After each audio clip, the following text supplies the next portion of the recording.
ചേരിക്കൽ കോട്ടം പാലം യാഥാർത്ഥ്യത്തിലേക്ക്. പിണറായി പെരളശ്ശേരി പഞ്ചായത്തുകളെ ബന്ധിപ്പിക്കുന്ന പാലത്തിന്റെ നിർമ്മാണം അന്തിമഘട്ടത്തിലാണ്. പിണറായി പഞ്ചായത്തിലെ ചേരിക്കലിനെയും പെരളശ്ശേരി പഞ്ചായത്തിലെ കോട്ടത്തെയും ബന്ധിപ്പിക്കുന്നതാണ് പാലം. 2023 മാർച്ചിലാണ് പാലത്തിന്റെ നിർമ്മാണം ആരംഭിച്ചത്. കിഫ്ബി ഫണ്ടായ 19 കോടി രൂപ ചെലവിട്ടാണ് നിർമ്മാണം. Kerala road fund board Kannur ഡിവിഷനാണ് നിർമ്മാണത്തിന്റെ മേൽനോട്ടം വഹിക്കുന്നത്. 225 മീറ്റർ നീളവും 11 മീറ്റർ വീതിയുമുള്ളതാണ് പാലം. ഒരേ സമയം 2 വാഹനങ്ങൾക്ക് കടന്നുപോകാനുള്ള സൗകര്യവും 2 വശങ്ങളിലും നടപ്പാതയുമുണ്ട്.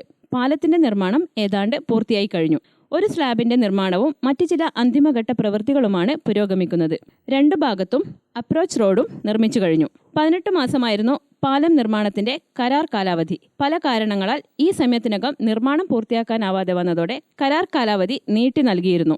അടുത്ത മാസം അവസാനത്തോടെ പാലം ഗതാഗതത്തിന് തുറന്നുകൊടുക്കാനാണ് ലക്ഷ്യമിടുന്നത്. പാലം യാഥാർത്ഥ്യമാവുന്നതോടെ ചേരിക്കൽ ഭാഗത്തുള്ളവർക്ക് കൂത്തുപറമ്പ് കണ്ണൂർ റോഡിലേക്കും തിരിച്ച് എത്തിച്ചേരാനുമുള്ള എളുപ്പവഴിയാണ് സാധ്യമാവുന്നത്. ഗ്രാമിക ന്യൂസ്, കൂത്തുപറമ്പ്.